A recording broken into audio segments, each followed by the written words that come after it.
नमस्कार, आप देख रहे हैं भारत समाचार और मैं हूं आपके साथ नंदिनी यादव। वक्त हो चला है खबरों का, रुक लेते हैं खबर की ओर। खबर मऊ से, जहां पर हेट स्पीच मामले में अब्बास अंसारी की पेशी है। आज दीवानी कचहरी के एमपी एमएलए कोर्ट पहुंचे अब्बास। अधिवक्ता के साथ कोर्ट पहुंचे सदर एमएलए अब्बास। 2022 में हेट स्पीच के मामले में पेश होने पहुंचे हैं अब्बास। तो हेट स्पीच का ये पूरा मामला है और आज कोर्ट अपना फैसला सुनाएगी। खबर मऊ से है, जहां पर हेट स्पीच के मामले में अब्बास अंसारी की आज पेशी है। दीवानी कचहरी के एमपी एमएलए कोर्ट पहुंचे अब्बास। अधिवक्ता के साथ कोर्ट पहुंचे सदर एमएलए अब्बास और 2022 में हेट स्पीच के मामले में पेश होने के लिए अब्बास अंसारी पहुंचे हैं कोर्ट। अधिवक्ता के साथ पहुंचे हैं और हेट स्पीच का ये पूरा मामला है। कहा जा रहा है कि 28 मई को ही बहस पूरी हो गई थी और आज फैसले का दिन है, तो बेहद अहम दिन भी है। और हेट स्पीच के मामले में अब्बास अंसारी की आज पेशी है। दीवानी कचहरी के एमपी एमएलए कोर्ट पहुंचे अब्बास अपने अधिवक्ता के साथ। और सारा जानकारी के साथ संवाददाता नवरत्न हमारे साथ जुड़ गए हैं। नवरत्न, क्या कुछ अपडेट है? अब्बास अंसारी अपने अधिवक्ता के साथ कोर्ट पहुंचे हैं।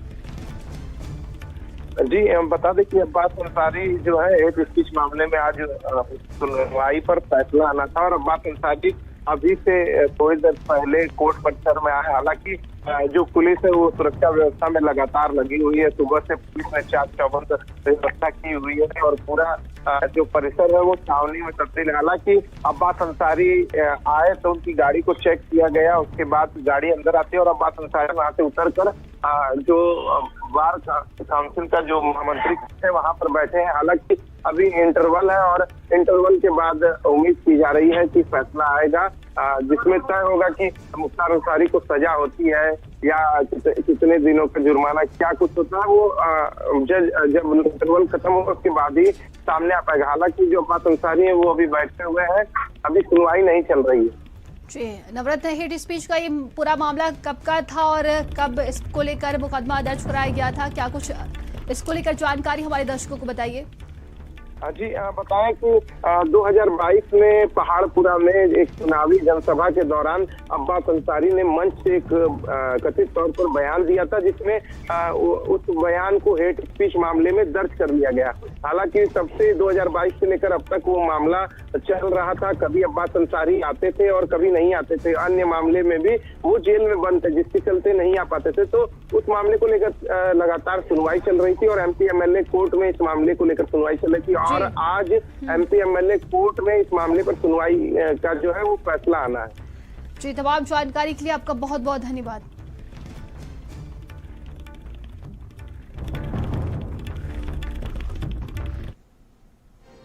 और अब खबर लखनऊ से, जहां पर दो आईआरएस अफसरों के बीच में मारपीट का ये पूरा मामला है। आईआरएस योगेंद्र मिश्रा ने कहा मुझे फंसाया गया। योगेंद्र मिश्रा ने 13 पन्नों की तहरीर सीपी को भेजी है।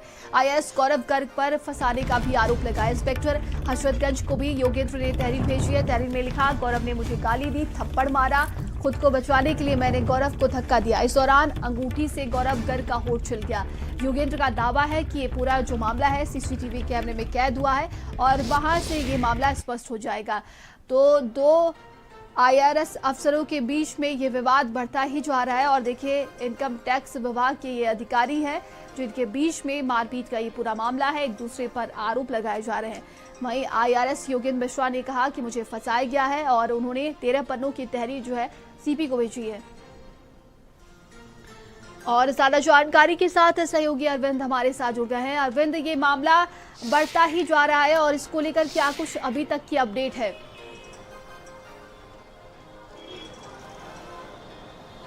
देखिए, इनकम टैक्स के दफ्तर में जो है आईआरएस गौरव गर्ग और योगेंद्र मिश्रा के बीच जो मारपीट हुई थी वो मामला हाई प्रोफाइल है, इसलिए अब वो मामला लगातार उसमें योगेंद्र मिश्रा भी अपनी सफाई पेश करे। हालांकि गौरव गर्ग को जब उन्हें चोटें आई थी तो तमाम जो वहाँ पे अधिकारी मौजूद थे वो सिविल अस्पताल ले गए थे, जहाँ पर उनका इलाज शुरू हो गया था। देखिए, बात करें तो योगेंद्र मिश्रा ने भी जो है 13 पन्नों की तहरीर पुलिस आयुक्त के साथ साथ जो है हजरतगंज इंस्पेक्टर को उन्होंने सौंपी है। उन्होंने साफ तौर पर ये कहा है कि मुझे इस पूरे मामले में फंसाया जा रहा है। और अगर हम बात करें जिस तरह से योगेंद्र मिश्रा ने तहरीर 13 पन्नों की दी, उन्होंने कहा है कि वहाँ पे जो लोग थे उनसे बातचीत कर लिया जाए, उनसे पूछताछ कर लिया जाए और जो वहाँ पर सीसीटीवी है उसको पूरी तरह से अगर चेक किया जाएगा तो जो स्थिति है वो स्पष्ट हो जाएगी। योगेंद्र मिश्रा ने गौरव गर्ग के ऊपर भी आरोप लगाते हुए तहरीर में कहा है कि जब उनके साथ वो बात करने के लिए गए तो वहाँ पे तमाम जो है इनकम टैक्स के अधिकारी भी मौजूद थे और गौरव मिश्रा और योगेंद्र मिश्रा और गौरव गर्ग के बीच में जब बात विवाद हुआ है तो गौरव गर्ग पहले योगेंद्र मिश्रा पर हाथ उठाए, उसके बाद योगेंद्र मिश्रा अपने बचाव में उन्होंने हाथ उठाया है। तो योगेंद्र मिश्रा का ये कहना है कि उनके हाथ में जो अंगूठी थी वो IRS गौरव गर्ग के चेहरे पर लगाई, जिसकी वजह से वो घायल हो गए थे। हालांकि देखिए गौरव गर्ग के तहरीर पर जो है हजरतगंज पुलिस ने पूरी तरह से मुकदमा दर्ज कर लिया है, लेकिन देखिए इस पर विपक्ष ने भी जो है ट्वीट करके तंज कसा है कि अधिकारी बनाम अधिकारी हो रहा। जिस तरह से देखिए IRS और IRS अधिकारी के बीच में मारपीट हुई है, हाई प्रोफाइल मामला है, तो हालांकि देखिए इसमें मुकदमा दर्ज हुआ है। योगेंद्र मिश्रा ने भी अपने सफाई में 13 पन्नों की तहरीर पुलिस आयुक्त और हजरतगंज इंस्पेक्टर को दी है और उन्होंने साफ कहा है कि इसको पूरी तरह से जांच किया जाए और वहाँ पे जो CCTV है वहाँ लोगों से पूछा जाए तो जो पूरी स्थिति हो साफ हो जाएगी। जी, तमाम जानकारी के लिए आपका बहुत बहुत धन्यवाद। चलिए आगे बढ़ते हुए देखिए, आगरा में महिला की हत्या से सनसनी फैल गई। हत्या कर शव सड़क किनारे फेंका गया है। मृतक महिला के चेहरे पर चोट के निशान है। शव को कब्जे में लेकर पोस्टमार्टम के लिए भेज दिया गया है। शिनाख्त जारी है। थाना खिरागढ़ क्षेत्र के भोपुर इलाके की ये वारदात सामने आई है। तो आगरा में महिला की हत्या से सनसनी फैल गई है। ये खबर आगरा से सामने आ रही है। बताया जा रहा है कि हत्या कर शव को सड़क किनारे फेंका गया है और वहीं अब इस पूरे मामले की जांच पड़ताल की जा रही है। मृतक महिला के चेहरे पर चोट के निशान है। पुलिस ने शव को कब्जे में लेकर पोस्टमार्टम के लिए भेज दिया है और शिनाख्त में जुट गई है। थाना खिरागढ़ क्षेत्र के भोपुर इलाके की ये पूरी वारदात सामने आ रही है और ज्यादा जानकारी के साथ संवाददाता मनीष हमारे साथ जुड़ गया है। मनीष, महिला की हत्या कर दी गई है, क्या कुछ अधिक जानकारी इसको लेकर? जी देखिए, आपको बता दें कि पूरा मामला जो है थाना खैरागढ़ इलाके का है। भोपुर गांव है, वहां पर सड़क किनारे महिला की डेड बॉडी मिलने से सनसनी फैल जाती है। पुलिस मौके पर पहुंचती है। महिला का जो शव है उसके चेहरे पर चोट के निशान है। महिला की अभी तक शिनाख्त नहीं हो सकी है। हालांकि देखने से महिला लग रही है, जिस तरीके से पैरों में बिछुआ पहने हुए है, तो कहीं ना कहीं महिला विवाहिता है। पूरे मामले की पुलिस जांच हो चुकी है। उच्च अधिकारी जो है DCP बेस्ट है अतुल शर्मा, वो मौके पर पहुंचे हैं। शिनाख्त के प्रयास किए जा रहे हैं। तो कहीं ना कहीं महिला के शव को देखकर लग रहा है कि हत्या करने के बाद महिला की लाश को सड़क किनारे फेंका गया है। फिलहाल पुलिस ने शव को पोस्टमार्टम के लिए भेज दिया है और पूरे मामले की जांच में जुटी हुई है। जी, पुलिस प्रशासन की तरफ से क्या कोई बयान सामने आया इसको लेकर? ACP जो खैरागढ़ है उनका कहना है कि पूरे मामले में जांच की जा रही है। महिला की प्रथम पहले शिनाख्त के प्रयास किए जा रहे हैं। इसके बाद शिनाख्त होने के बाद किस तरीके से सारी चीजें हुई हैं और किस तरीके से हत्या की गई है, सबके जो फेंका गया उसके पीछे का राज क्या है, वो सारी चीजें सामने आ पाएंगी। फिलहाल पुलिस ने सबको पोस्टमार्टम के लिए भेज दिया है। जी, तमाम जानकारी के लिए आपका बहुत बहुत धन्यवाद। चलिए आगे बढ़ती खबर हरदोई से है, जहां पर बेकाबू कार पलटने की वजह से 6 लोगों की मौत हो गई। कार सवार 6 लोग गंभीर रूप से घायल हो गए। सभी घायलों को CSC में भर्ती कराया गया। मछुआ थाना के कुसमा गांव गई थी ये बारात से लौटते वक्त कार पलट गई, जिसकी वजह से ये हादसा हो गया। मझुला के ग्राम भोपापुरवा मोड़ के पास की पूरी घटना बताई जा रही है। तो ये दर्दनाक हादसा हुआ है जिसमें कई लोगों ने अपनी जान गंवा दी है। खबर हरदोई से है, जहां पर बेकाबू कार पलटने की वजह से 6 लोगों की जान चली गई और कार सवार 6 लोग गंभीर रूप से घायल हैं और सभी घायलों को CSC में भर्ती कराया गया है। मछुला थाने के कुसमा गांव ये बारात गई हुई थी और लौटते वक्त ये हादसा हुआ है। नीरज सनाफ राम सेवक की बारात थाना मझिला के ग्राम कुसमा गई हुई थी। वापस लौटते हुए बारातियों की एक कार भुप्पापुरवा मोड़ थाना मझिला के पास अनियंत्रित होकर दुर्घटनाग्रस्त हो। और ज्यादा जानकारी के साथ संवाददाता वीरेश हमारे साथ जुड़ गए हैं। वीरेश, ये मौत का आंकड़ा 6 पार हो चुका है, क्या कुछ अधिक जानकारी है इस हादसे को लेकर?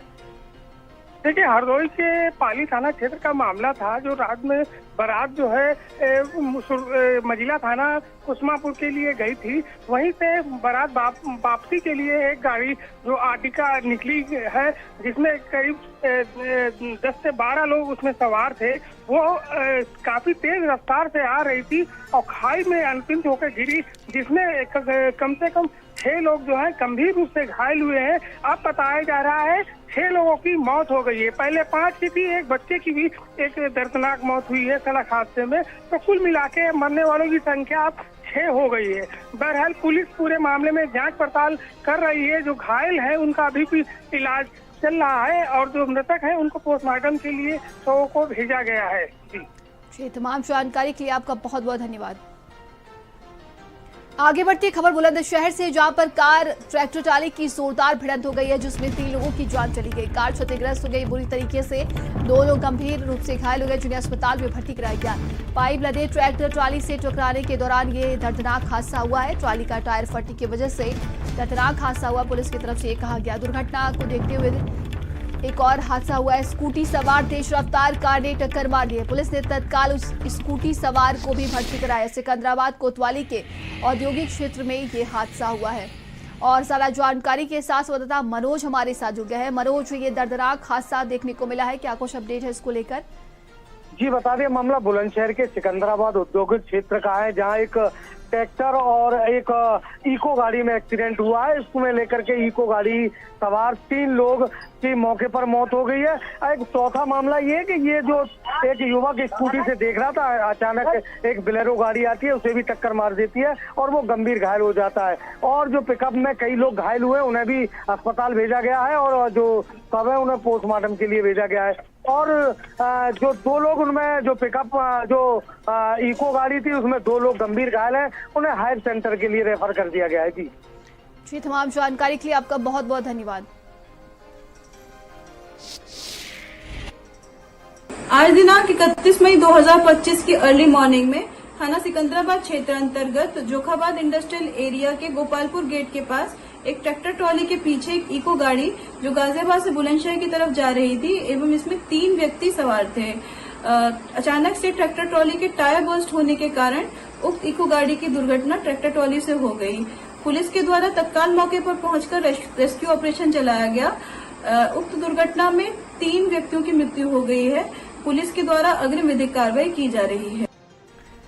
और अब खबर आगरा से, जहां पर प्रतिबंधित खैर लकड़ी की तस्करी का ये पूरा मामला है। 19 टन खैर लकड़ी से लदे ट्रोला को पुलिस ने पकड़ा है। पकड़े गए ट्रक में लदी थी 50 लाख की खैर की लकड़ी। एमपी से हिमाचल लेक तस्करी के लिए जा रही थी लकड़ी। कत्थे दवाइयां बनाने में इस्तेमाल होती है खैर की लकड़ी। थाना न्यू आगरा क्षेत्र का ये पूरा मामला है। तो 50 लाख की ये लकड़ी बताई जा रही है, एमपी से हिमाचल तस्करी कर ले जाई जा रही थी। ये बड़ी खबर देखिए सामने आ रही है। और प्रतिबंधित खैर लकड़ी की तस्करी करने वालों को गिरफ्तार कर लिया गया है। खबर आगरा से है। सूचना हमें प्राप्त होती है तो पुलिस विभाग पूरा सहयोग करता है इसमें। जितने भी हमारे राष्ट्रीय धोरण उनकी सुरक्षा की जिम्मेदारी आगरा पुलिस को हमेशा से रही। तो इस अभियान में हम लोगों ने सुल्तानगंज की पुलिया से मुखबिर की सूचना 4 अंतर्राज्यीय वन तस्कर गिरफ्तार किए हैं। इनके पास से लगभग 50 लाख रुपए अंतर्राष्ट्रीय कीमत की खैर लकड़ी बरामद की है, 19 टन। आगरा वासियों से यही अपील रहेगी कि इस तरह की कोई भी आपको अगर सूचना प्राप्त होती है, खासकर देहात के क्षेत्रों में, तो तत्काल हमें सूचित करें।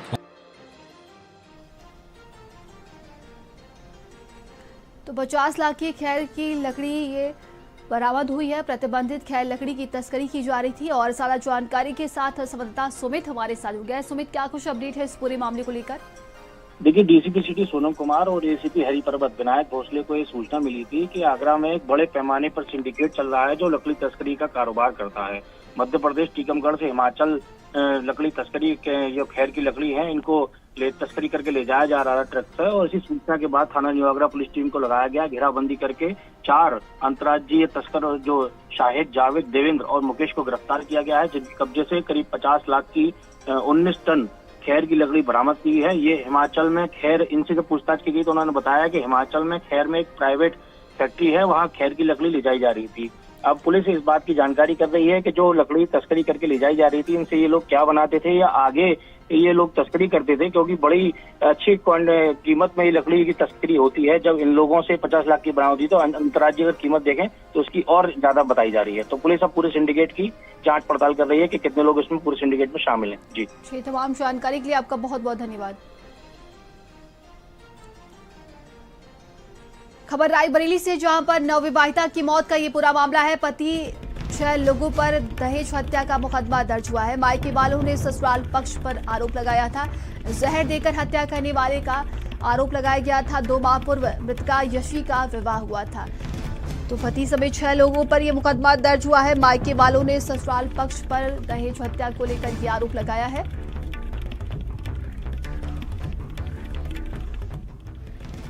और ज्यादा जानकारी के साथ संवाददाता रोहित हमारे साथ जुड़ गए हैं। रोहित, नवविवाहिता की मौत का ये पूरा मामला, क्या कुछ अपडेट है इसको लेकर?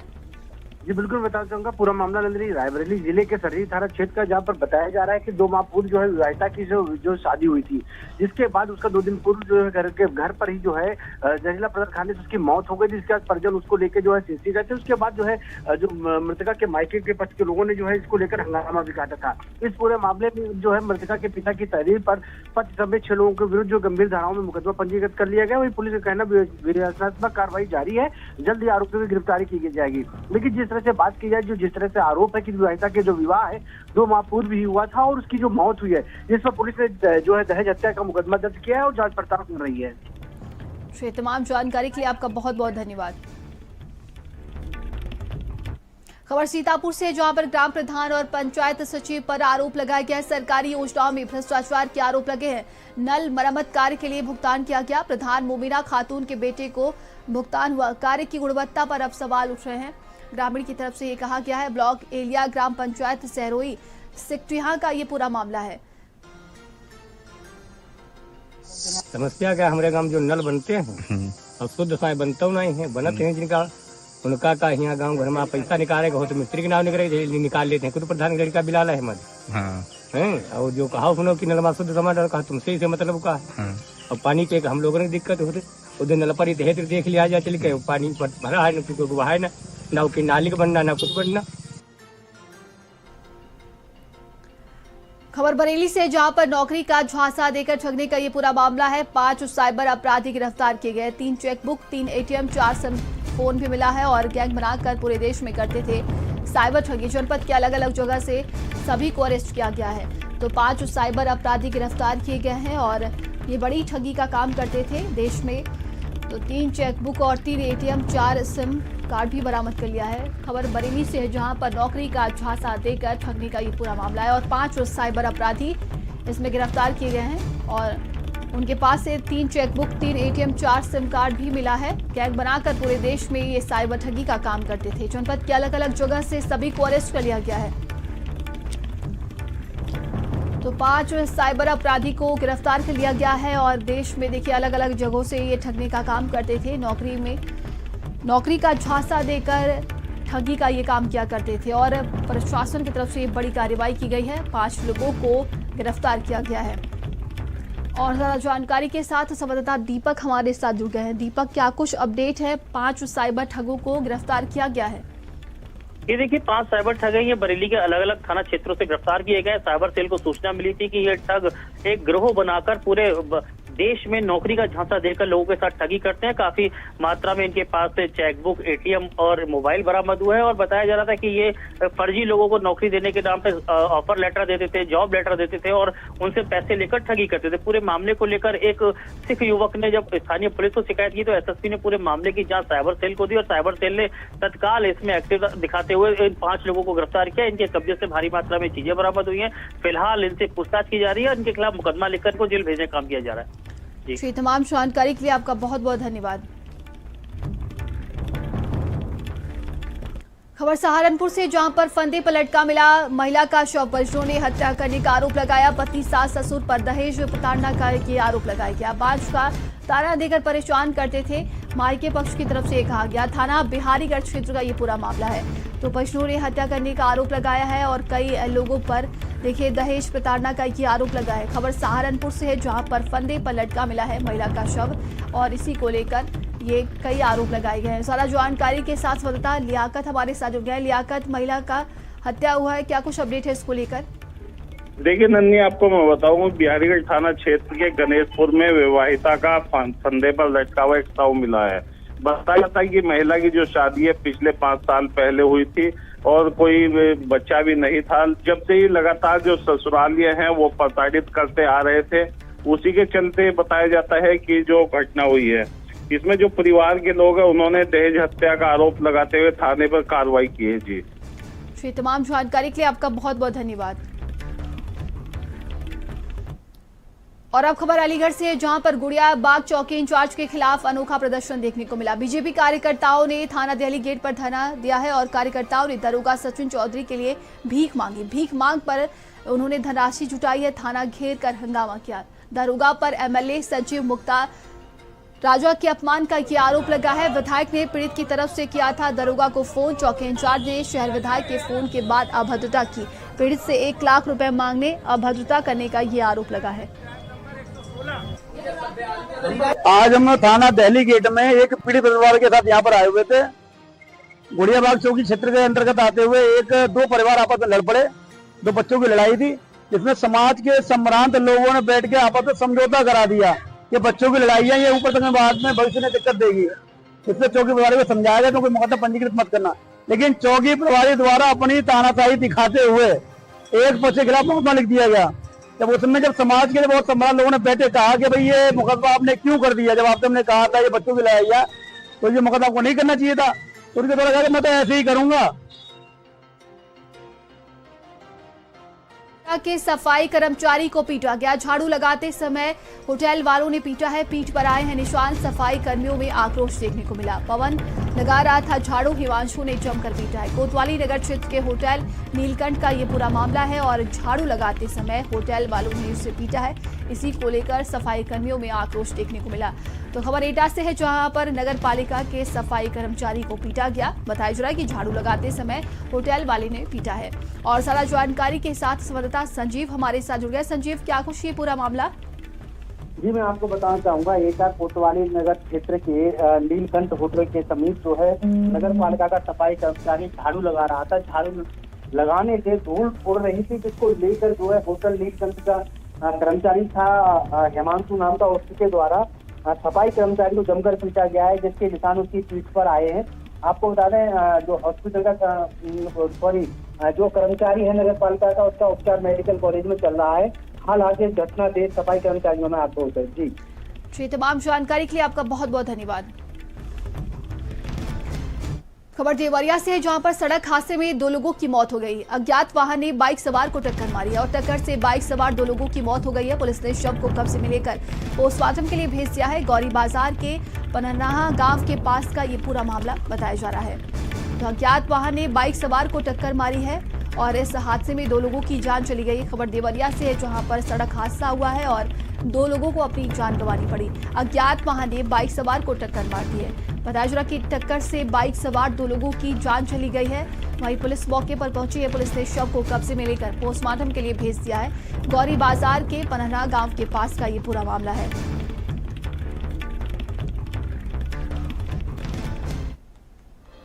खबर मेरठ से है, जहां पर पीवीवीएनएल के 33 अफसरों ने छोड़ी है विभागीय समीक्षा की बैठक। निर्देशों को सुनना भी बिजली अफसरों को अब भारी लगने लगा है। यूपीपीसीएल के अध्यक्ष ने अफसरों पर एक्शन का आदेश दिया है। पीवीवीएनएल समेत सभी डिस्कॉम के एमडी को ये चिट्ठी भेजी गई है। यूपीपीसीएल अध्यक्ष ने पीसी छोड़ने को अनुशासनहीनता माना और अध्यक्ष के ऑफिस से सभी अफसरों को लिस्ट भेजी गई है। अधिशासी अभियंता स्तर तक के अफसर बैठक में बैठे थे। एमवीवीएनएल के 20, डीवीवीएनएल के 17 और पीयूवीवीएनएल के 17 अफसर इसमें बताए जा रहे हैं। और अब खबर संभल से है, जहां पर नाबालिग से दुष्कर्म के दोषी को सजा सुनाई गई है। 20 साल की कैद और 50,000 का जुर्माना लगाया गया। पिता ने 4 लोगों पर यह मुकदमा दर्ज कराया था और 3 के खिलाफ सबूत नहीं मिलने पर उन्हें बरी कर दिया गया है। थाना राजपुरा क्षेत्र का ये पूरा मामला बताया जा रहा है। तो पिता ने 4 लोगों पर केस दर्ज कराया था और देखिए सजा सुनाई गई है। नाबालिग से दुष्कर्म का ये पूरा मामला है। खबर संभल से सामने आ रही है। तो 20 साल की सजा और 50,000 का जुर्माना लगाया गया है इसमें।